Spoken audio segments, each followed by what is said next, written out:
Good afternoon or morning, depending on your time zone, and welcome. Thank you for joining us today.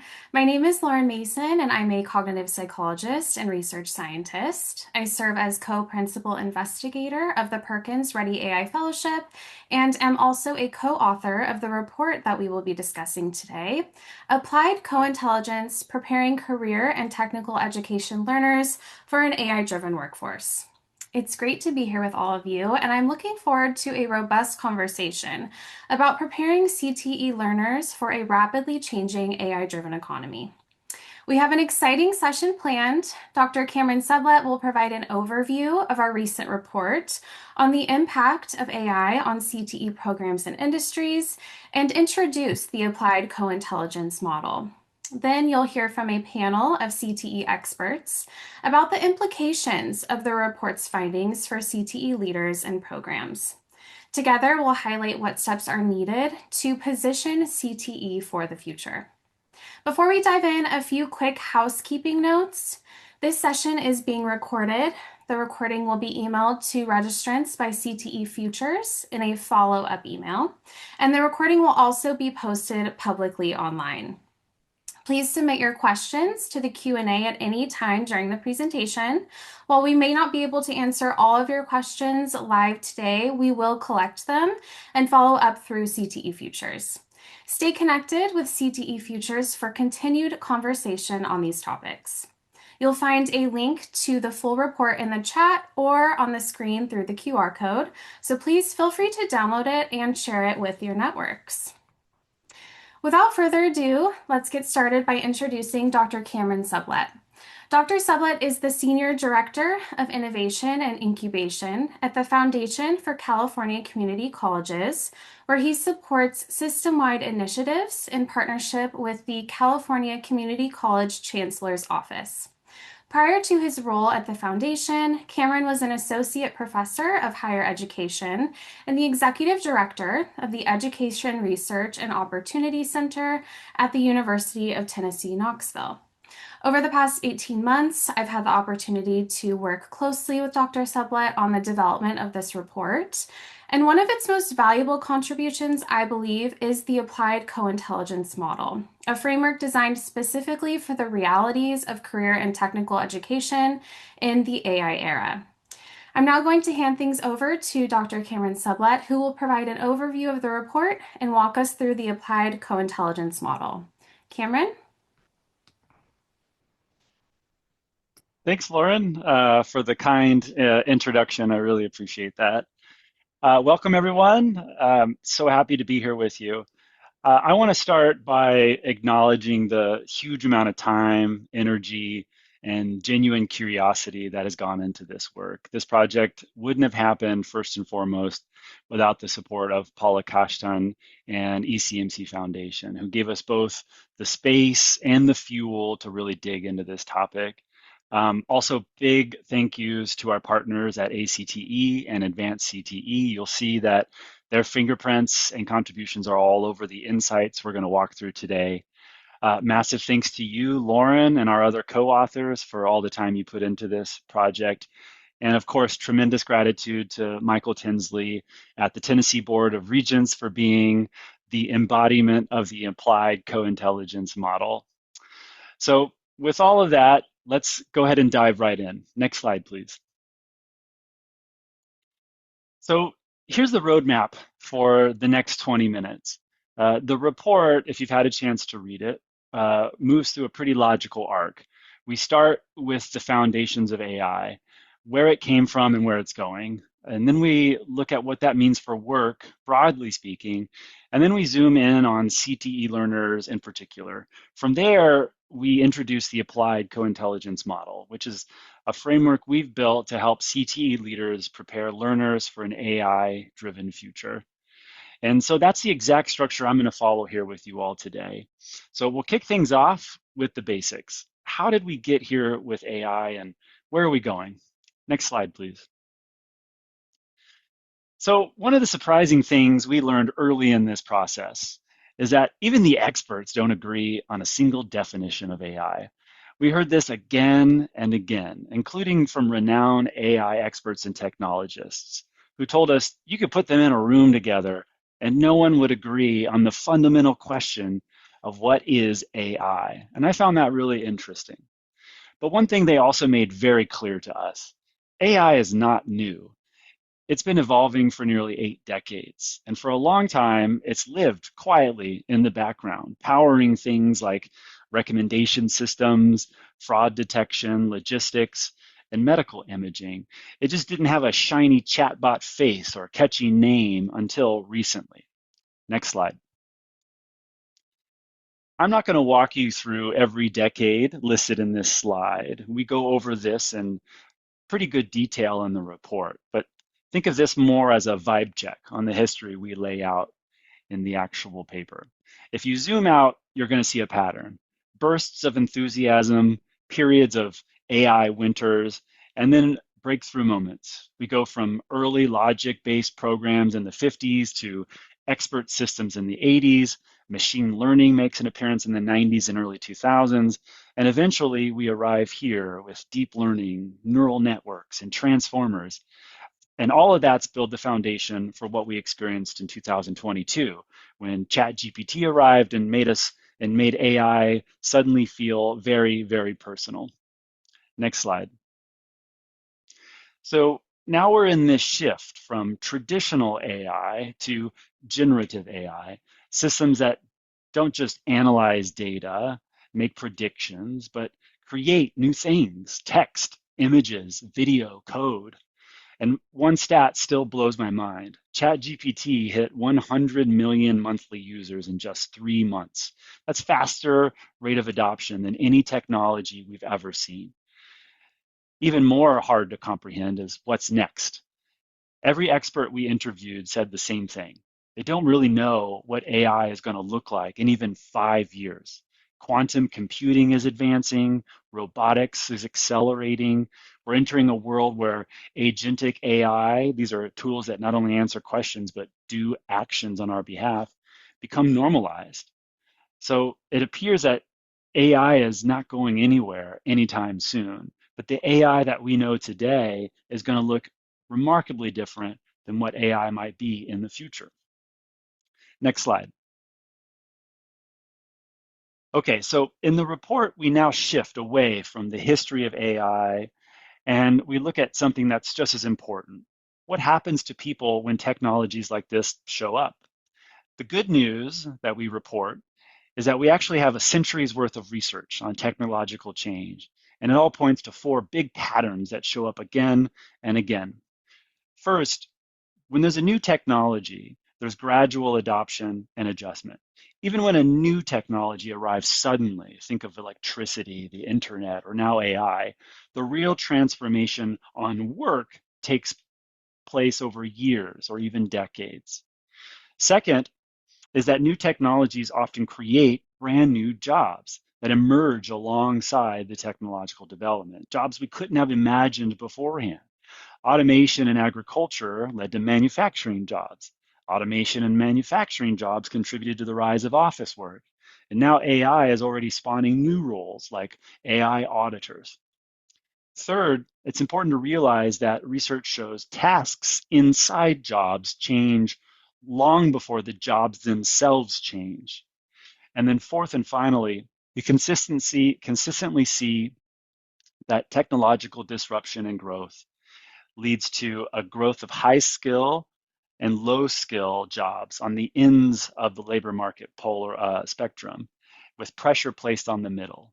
Middle skill roles, which are the bread and butter of CTE pathways, often get squeezed unless education systems stay nimble and focused on adaptability. Importantly, in addition to these patterns that research has uncovered, we also have existing research pointing to frameworks to explain exactly how technology impacts labor. Next slide, please. Now, don't worry, I'm not going to turn this lecture into an Econ 101 discussion. We discuss these frameworks in great detail in the report, but for the curious among you, these frameworks point to helpful explanations, conclusions like technology rewards workers with more education. which is a helpful framework and idea, but it's a little too tidy for the world we live in. So other frameworks have evolved to show how tech tends to automate the routine stuff within occupations first. The task polarization framework, for example, explains why the middle of the labor market has been squeezed over time. We're also reminded that technology doesn't only replace tasks, it also creates new tasks that depend on human oversight. Next slide. Importantly, though, generative AI doesn't slot neatly into any of these frameworks. It can perform non-routine cognitive tasks, and these are the very tasks we used to say or believe were automation proof. Writing, summarizing, synthesizing, brainstorming, basic judgment. AI can do a lot of these things surprisingly well. Even more frustrating when our team looked across all the different empirical measures of AI exposure or automation risk, the supposed scientific instruments for estimating to what extent occupations are at risk of being upended by AI, we found that they contradict each other constantly. One index says a job is safe, another says it's doomed, one says exposure means vulnerability, another says exposure means opportunity. So what do we take from that? Well, we've chosen to focus on the signal versus the noise. And that signal is that AI is reshaping the skill economy, not necessarily the job economy yet. And it's doing it fast. Next slide. So let's now zoom over to CTE learners in particular. Contemporary CTE has come a long way from its vocational roots. It's more rigorous, more diverse, more aligned to labor markets than ever before. And it's more respected by the public. And it even has bipartisan support. But stratification still exists across CTE programs and pipelines by race, by gender, and income. And this all matters, and we're going to explain why. Next slide. As a preview, though, when we were writing our series of cluster-specific briefs, we interviewed dozens of industry experts. And in every one of our interviews across all career clusters, we heard the same thing. AI is already reshaping the work CTE learners are being prepared for, not in a hypothetical way, not in a coming soon way. It's happening right now, just unevenly and in ways that aren't always visible on the surface. The technologies vary widely too. There are specific AI tools and tech for specific CTE clusters and fields. You may not have heard of these tools, but they do exist. And some rely on generative AI models, but not all of them. Many rely on traditional AI technologies. Based on everything we've learned, we see two potential futures for CTE learners. And I'll give you a quick version of each, which we lay out in detail in the paper. The first is the pessimist view. If programs overemphasize narrow technical training, if robotics accelerate, and if middle skill roles continue to get squeezed, CTE learners, we fear, could find themselves at greater risk because the work they are preparing for has changed, but the CTE program's policies and pedagogies haven't. But the second possibility is the optimist view, wherein CTE's applied, hands-on, industry-aligned training may actually protect learners more than, quote, traditional academic pathways, especially as AI begins disrupting white-collar tasks at scale, which is a possibility. There are many promising policies and practices already in place in contemporary CTE. And if we lean in, double down, and get serious about fostering applied co-intelligence, there's a lot to be optimistic about. And that's where we land on the optimist side. Next slide. Here, we kind of ground this optimist pessimist view in actual data in the report. And I won't belabor it right now in the presentation that you're all sitting in on, but here's one clear finding. Next slide. When we analyzed AI exposure across CTE clusters, something surprising jumped out. CTE pathways may be better positioned than many academic tracks. You can see here that the jobs requiring higher levels of education to enter are at greater AI exposure, which may suggest that these are the jobs that could get disrupted at greater rates. On the other hand, exposure isn't inherently good or bad, so we can't claim a victory lap. Exposure doesn't automatically mean automation. In fact, high exposure, which we see here for those jobs requiring a BA or higher, could mean more opportunity to use AI tools. could be more chance to control systems, more productivity gains, more value placed on human oversight. In fact, jobs with higher exposure may end up being the ones where workers use AI most effectively and therefore become more valuable. The real differentiator, therefore, isn't the degree to which a job is exposed or not exposed to AI. It's whether workers know how to work with AI safely, critically, and intelligently. And this brings us directly to the need for the applied co-intelligence model. Next slide. This is where everything starts to converge in the report. We're at a moment where learners are asking hard questions. Will my training even matter? Where is AI going? Educators are feeling pressure, confusion, and in some cases, even fear. And yet, folks like Lisa Gavelder at Google are telling us the future does not belong to AI dabblers. It belongs to those willing to lean in. It belongs to learners who are actively engaged with AI, not just as users, but as collaborators. And that's the essence of our model, the applied co-intelligence framework or model. Next slide. So let's talk about what we're advancing here. If you're not familiar with Ethan Mollick's book, Co-Intelligence, I highly recommend it.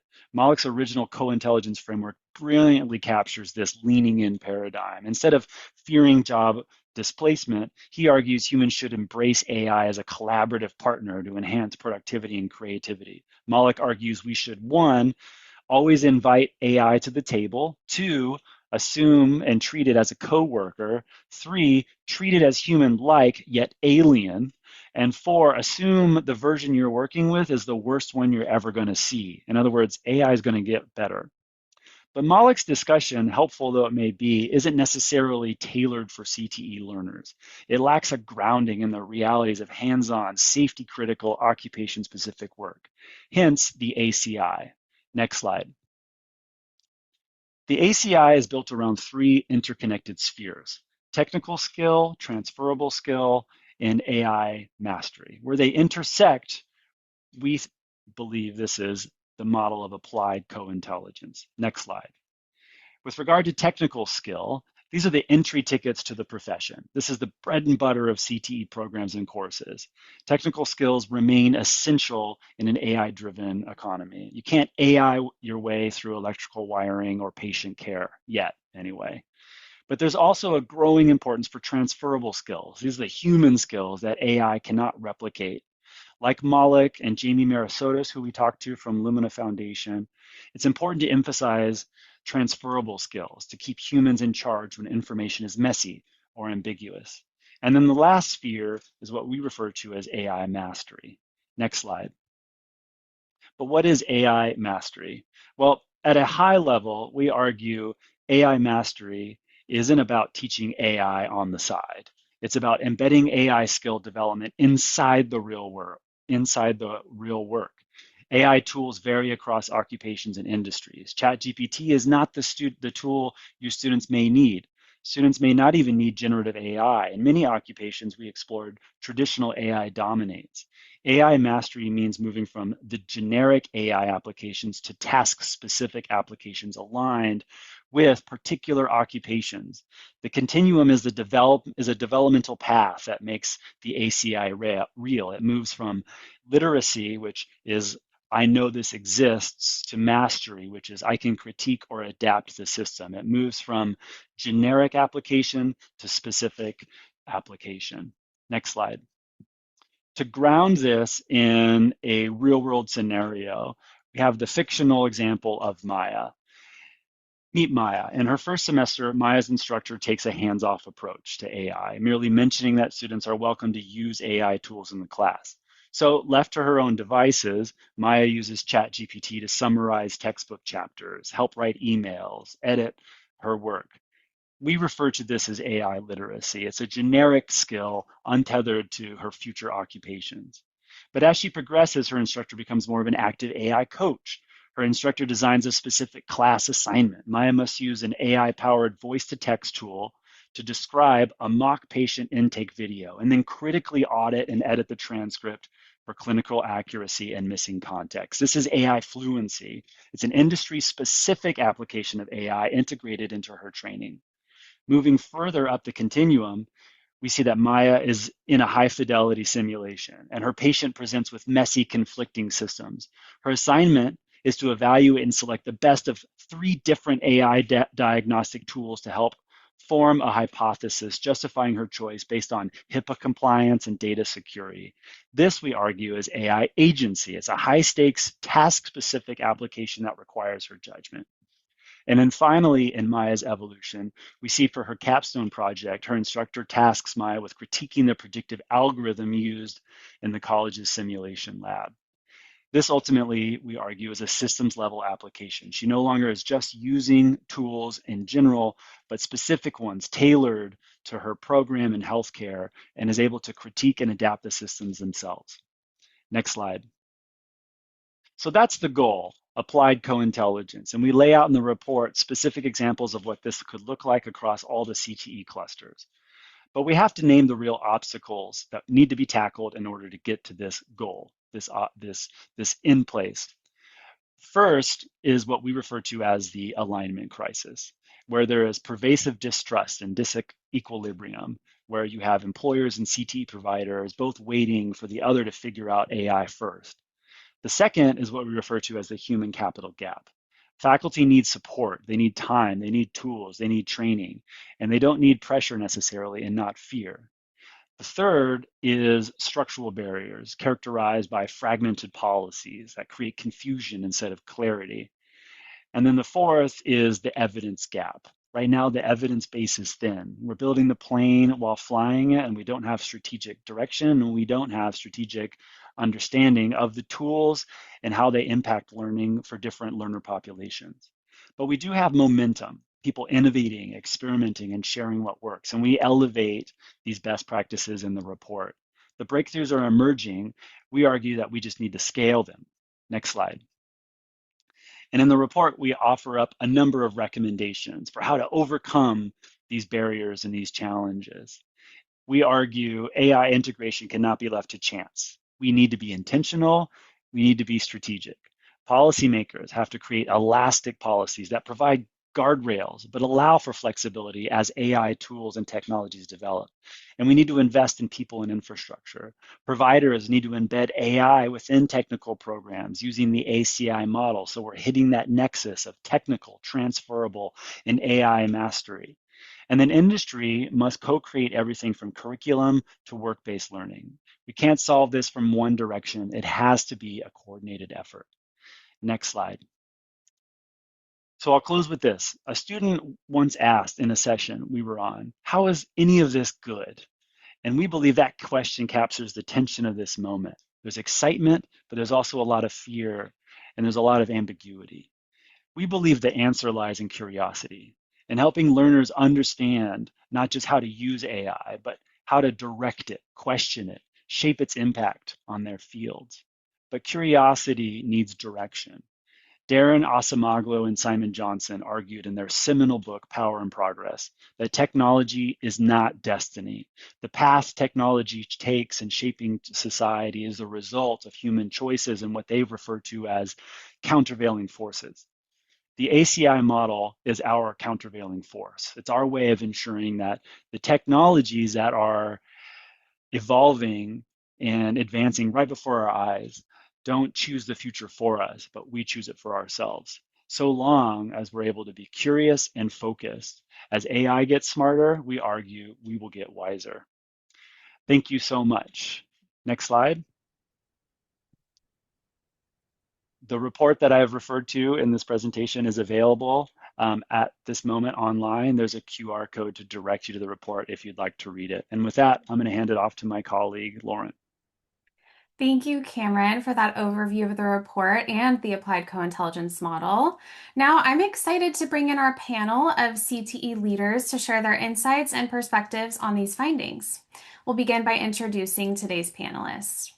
Our first panelist is Dr. Alicia Hislop, who has spent almost 25 years working in CTE and is currently the Chief Policy, Research, and Content Officer at the National Association for Career and Technical Education. At ACTE, Alicia leads the organization's policy, advocacy, research, program implementation, and professional learning strategies to ensure educators have access to tools, resources, and educational opportunities that enhance their ability to offer high-quality CTE programs to every learner. The next panelist, Kate Kramer, serves as the Executive Director of Advance CTE, leading organizational strategy and policy to support states in achieving high-quality career and technical education for every learner. In her role, she manages large-scale projects that sit at the nexus of policy, advocacy, communications, and implementation. Next up is Michael Tensley. Michael Tensley's educational career spans over 25 years, during which he has held various roles, including secondary instructor, assistant principal, principal, and district level positions. For more than a decade, he has been a vital part of the college system of Tennessee. Michael manages over $5 million in annual Perkins funds, supporting colleges in enhancing their educational offerings. His recent initiatives include responsibly incorporating AI into CTE programs and aligning them with workforce needs, demonstrating a forward-thinking approach to education in a rapidly evolving job market. Our final panelist is Dr. Tom Pigg. Tom serves as the Executive Director of Workforce Solutions and the Dean of the School of Business, Industry, and Technology at Jackson State Community College. Over his 35-year tenure at Jackson State, he has held the rank of full professor of computer information technology and has served as the principal investigator on multiple technology-focused grants, currently overseeing the Digital Skills Employment and Workforce Development Grant, the Perkins Ready AI Grant, and the Upskill Mid-South Grant. So to kick off our discussion today, Kate, Alicia, Michael, and Tom, I'd love to hear your thoughts on this tool that Cameron has shared with us and how it might help improve policy and resonate with the practitioner. So specifically, to what extent do you see the applied co-intelligence model helping CTE system educators and leaders in preparing students for an AI-driven workforce? Alicia, we'd love to start with you. Thanks, Lauren, and good afternoon, everyone. At ACTE, we really focus a lot on practitioners in the classroom at the local level. And I think from that standpoint, the model really helps to identify and frame how AI can and should be integrated into CTE programs within that occupational context, not just as an add-on. I know that's something Cameron talked a lot about as he went through. And much of the AI literature that I see across my desk every day, articles and trade press, they routinely talk about AI literacy almost as something that students learn over here. But the applied co-intelligence model really can help educators, I think about embedding those skills into their programs, just like they would with any other skills students need to be successful in those careers, whether that's, another type of technology or, safety or the technical skills that they need. And so putting AI in that context, I think, helps to frame it in a way that will be very useful for educators. Absolutely. Thank you, Alicia. Kate, do you have anything you'd like to add? Yes, well, also thank you and hello, everybody. I'll echo, I think, a lot of what Alicia said, but I think what's really most exciting and useful about this model and for the system as a whole is that it similarly recognizes that learning AI is a skill set or multiple skill sets that can and should evolve over time. This is very much what CTE is built to do, but I think the fear of this AI as that dichotomous, you know it or you don't know it, but really putting it in the language and the world of CT, which is constantly evolving and needing to stay up to date to respond to industry. So it doesn't treat AI as a skill you either don't have or have, but a set of skills that need to be developed and redeveloped over time as technology and relevant use cases evolve. I think it can help shift mindsets, which is really important for leaders at all levels, to wrap their arms around AI and make it more accessible and frankly less scary and intimidating. I mean, we get questions around, should we start an AI pathway? And my response is a pathway to what? What would that even mean? It's not a career, it's a set of skills and technologies. And so I think this can like have a better answer of it's not its own thing. It is really, it needs to be in the fabric. And I think it just makes it, lastly, I think it just makes this, what's so compelling is how practical it makes, like how you can actually go about implementing it and doesn't treat AI as something as an add-on, something that's in isolation, but as something that has to be embedded and integrated in curriculum at all levels in CTE, but frankly in core academics as well. Thank you, Kate. Michael, we'll turn it over to you next. Yeah, absolutely. From a systems perspective, what we want to do is we want to be able to support instructors and staff on the implementation of AI. Just like that was just shared, is AI can be a separate component as a program, right? There are programs, there are CTE degrees, there are AI certifications that can be achieved. But what we're talking about with this particular report is how to integrate the skill set of AI within particularly all programs, in this case in CTE. And so what we're trying to do from a system level is find out what instructors need, what they want, and how they can apply that. And so we've had workforce development partners working with our colleges and trying to support and say, hey, in the field of X, Y, and Z, we are doing this type of integration of AI. And then we're like, okay, we need to have our colleges prepare our students so that when they come to apply for a job, they have the skill set that you need for them to do. And a lot of times we're talking about, if you talk about soft skills, being able to read, write, and interact with people, AIs can be kind of a technical / soft skill that people know how to maneuver within the job setting, knowing, oh, okay, I can research that and then be able to maneuver and being able to apply my AI skill set to this particular problem. So it becomes another opportunity. And what I love about this report is this report dives into all of that. So for those who are in education on the secondary and post-secondary side, the state level, you can dive into the report and start getting a better understanding of potentially where you can either start where you're currently at, or if you're so many steps down the path of AI, you can find where that path is going through this report and seeing where your next steps are. So this is where research always benefits us in the long run. It's that we start researching, we start seeing what experts are saying, what's actually being done in the field, and then how that applies to everyone's current situation. So I'm excited about the report simply because there's been a lot of research done and talking to experts about how this co-intelligence model can be applied so that we can all benefit. In the end, we're talking about our students. Thank you, Michael, for adding that insight. Tom, I'll turn it over to you. Thank you. And I agree with everything that's been said, and it's kind of fun to be the last person to kind of comment on a question. For the last several years, I've been on a AI roller coaster, as I'm sure most of you have been. And probably within the last 9 months, and we've been part of the Ready AI Fellowship in Tennessee. And that roller coaster just, steeper hills and it's going faster.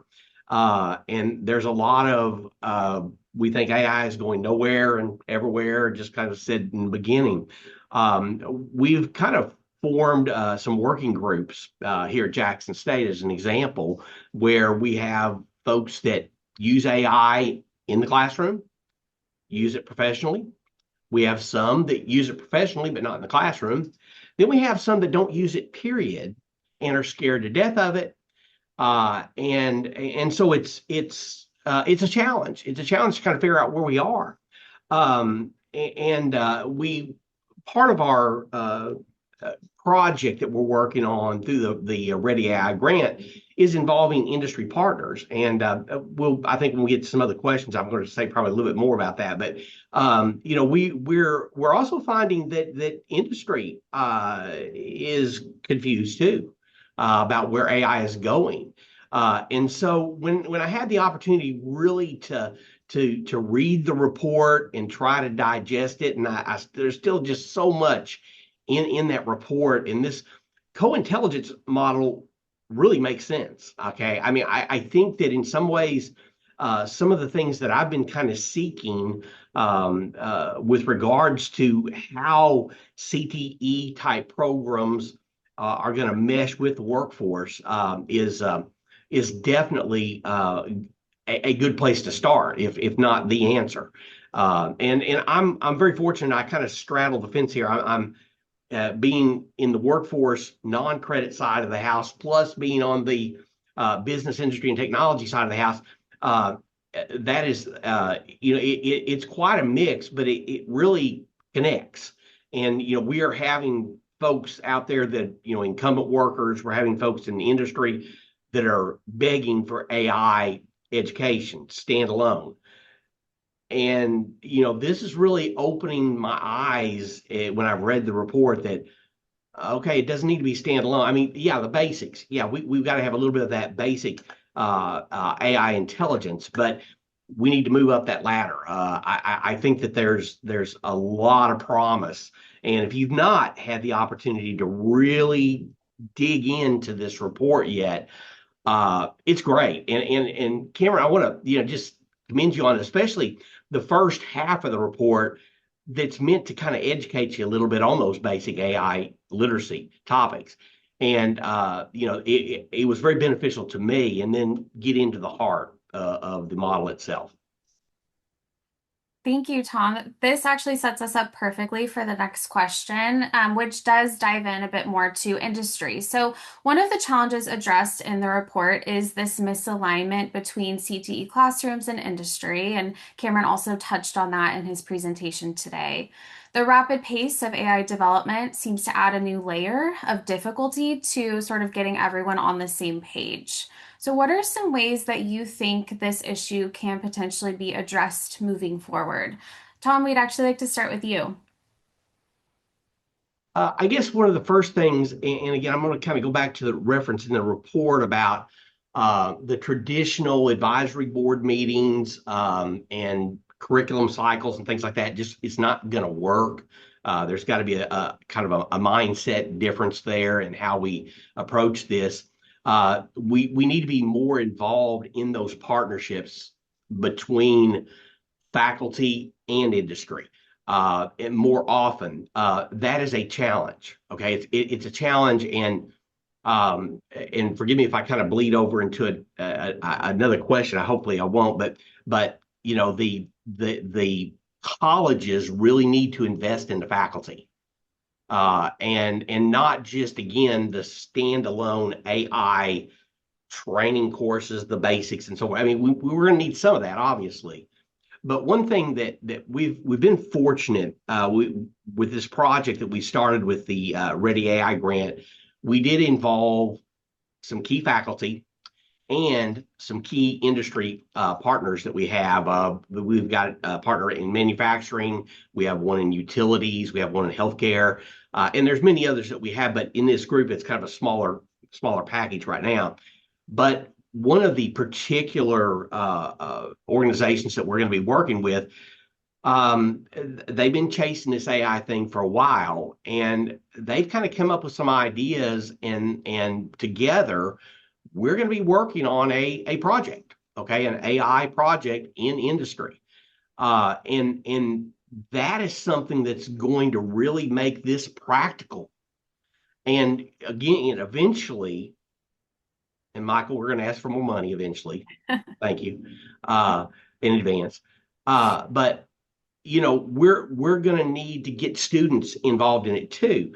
And again, reading the report and reading some of the examples of how we move through the model, if you will, I can see where this is going to really help to benefit these students in these CTE related type occupations, because they're going to be, we're going to have to teach the basics of AI, but we're going to apply it to those specific occupations and how we can actually use it in that occupation.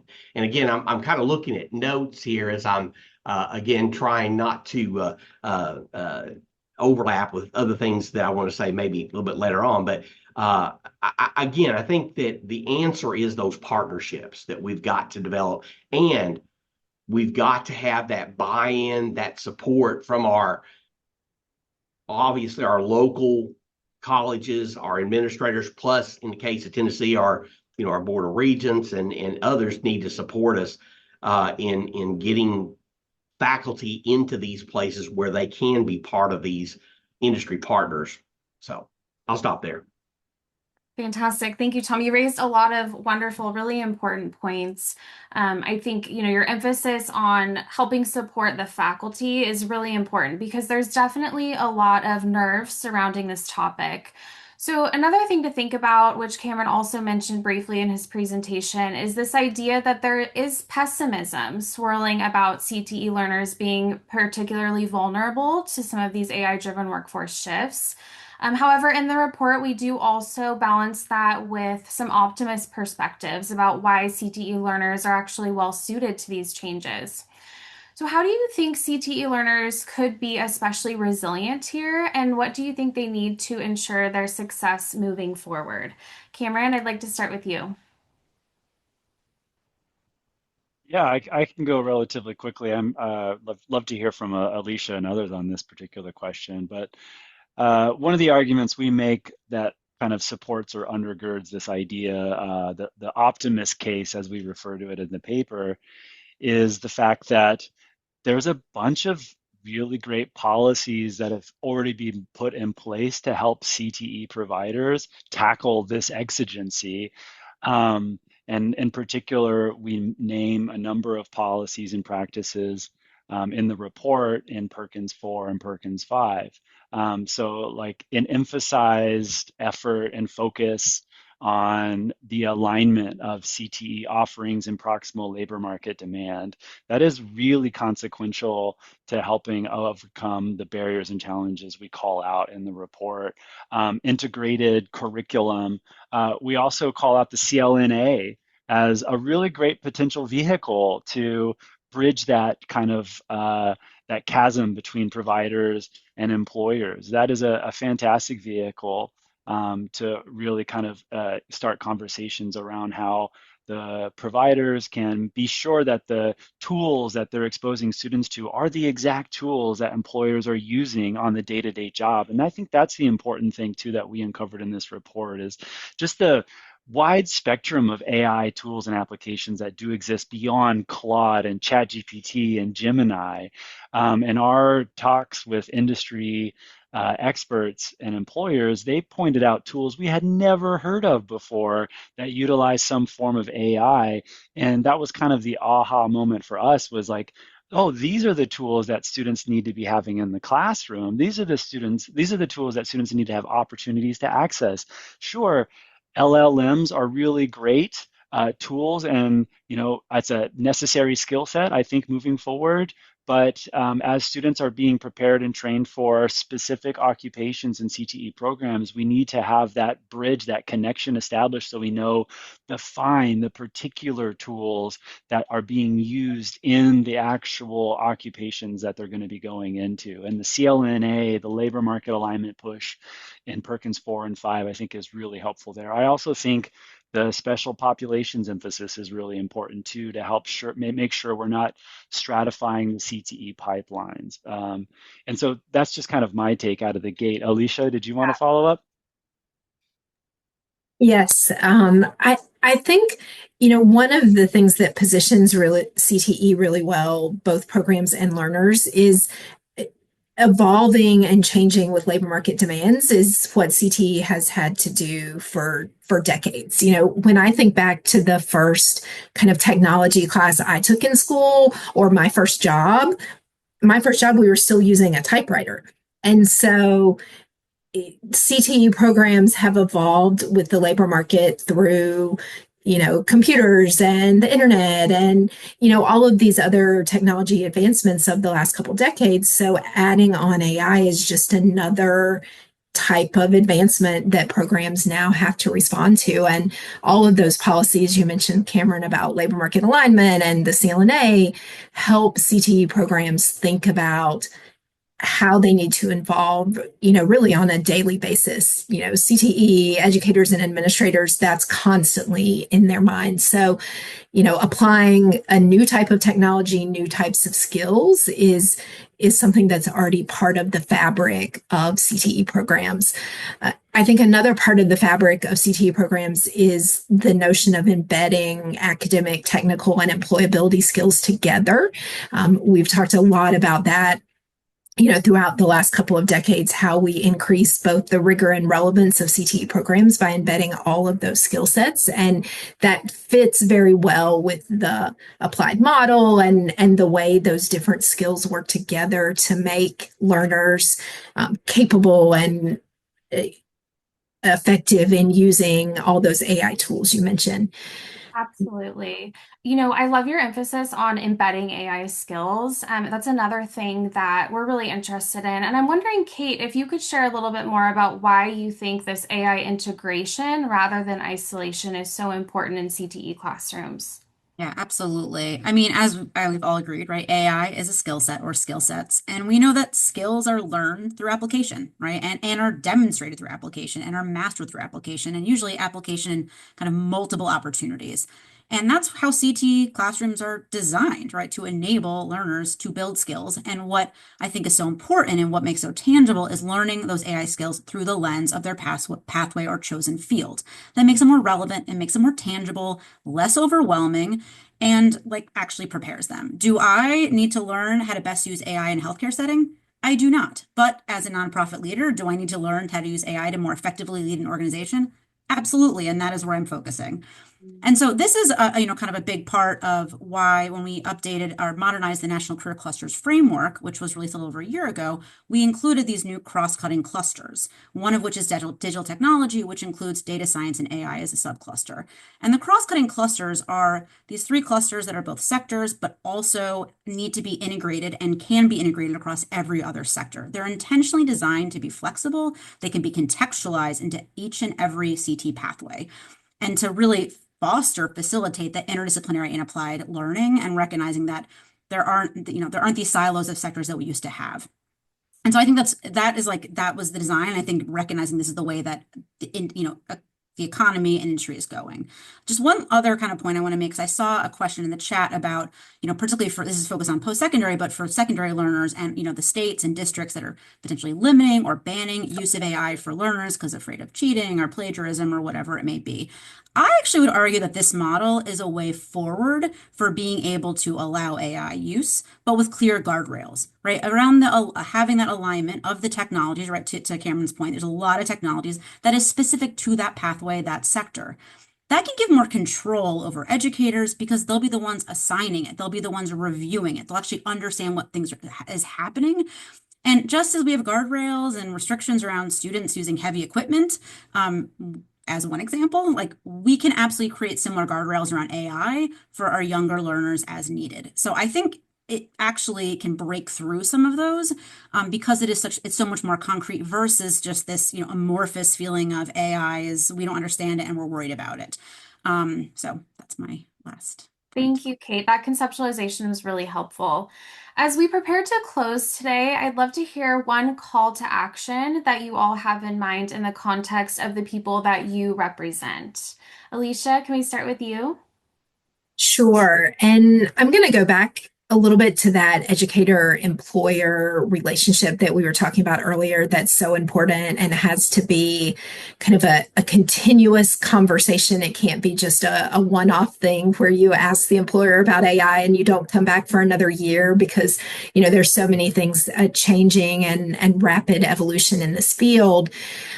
So I think my kind of one call to action would be for educators to go out to employer partners and identify kind of one new tool or strategy that's being used that is very specific to the workplace of the fields that they're teaching, that they can start to incorporate with their students.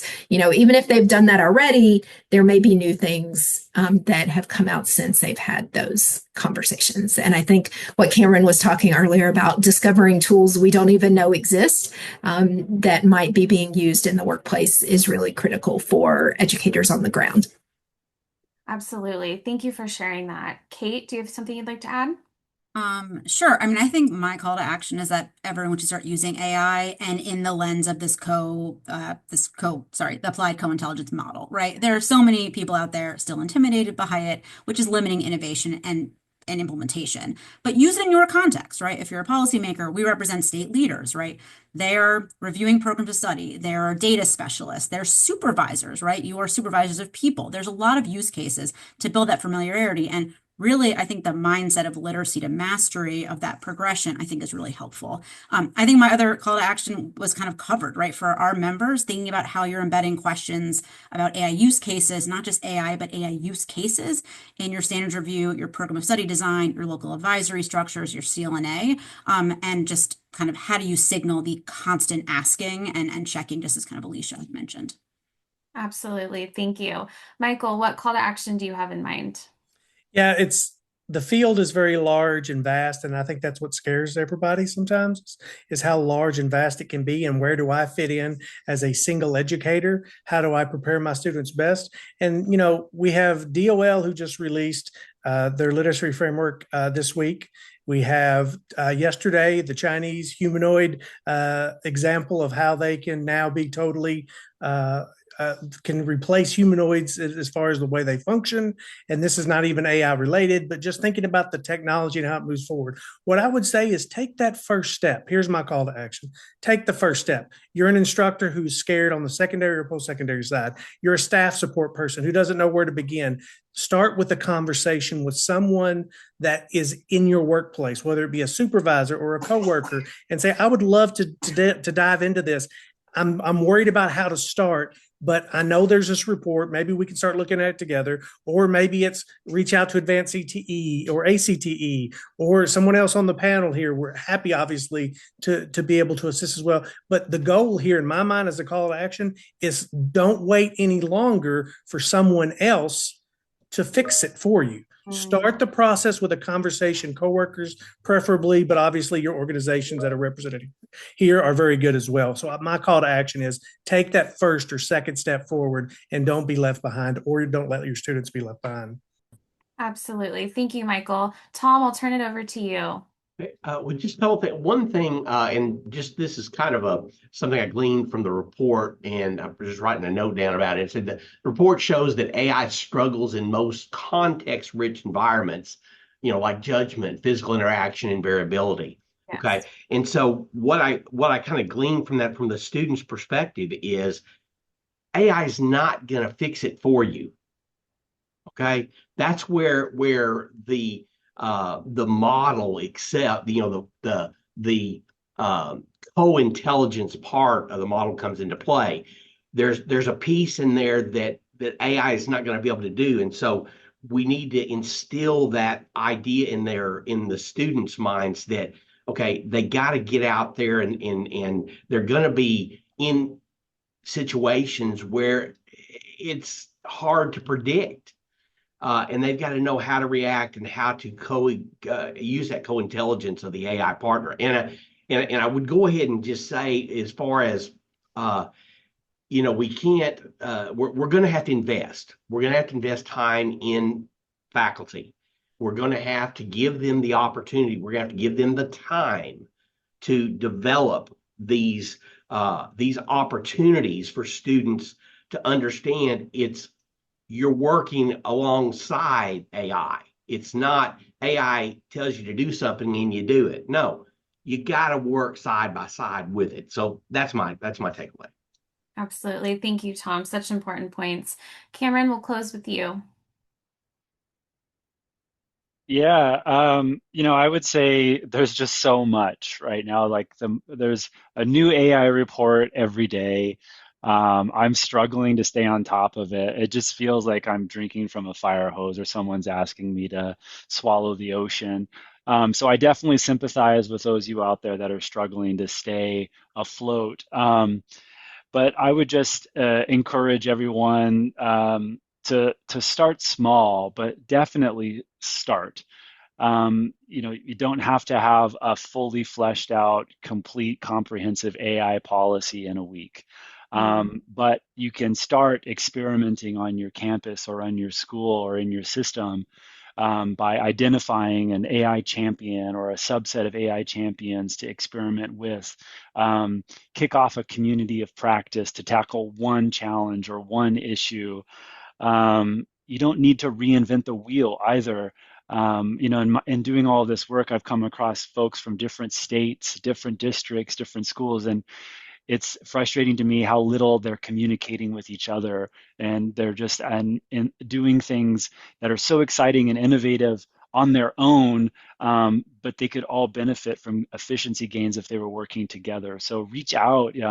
There's no need to start from scratch. So many promising practices are out there. And the last thing I would leave with is a quote that we call out in the report. That's not mine. It was from Lisa Gavelder when we were together with her, and she did say that the future doesn't belong to AI dabblers. It's those that are willing to lean in. But I thought a more inspirational quote from her was that this is the land of opportunity for the curious. And to me, that I found that to be both optimistic, inspirational, and yet challenging. Even for me, I feel like there's a lot for me to be curious about and a lot for me to continuously learn. Thank you, Cameron, for leaving us with that. I wish we could continue this conversation, but I think that's all that we'll have time for today. Thank you so much for joining today's webinar, and thank you to our panelists for sharing their insights. We have a very quick poll for our attendees to complete. We thank you for sharing your feedback. And just a quick reminder, CTE Futures will be sharing today's recording with all registrants, so look for that in your inbox soon. To stay connected with us and continue the conversation about AI and CTE, follow CTE Futures on LinkedIn and subscribe to our newsletter. You can scan the QR codes on your screen to do both. To access the Applied Cointelligence Report and learn more about CTE Futures work with our partners, visit our website at ctefutures.com. We hope to see you soon. Thank you.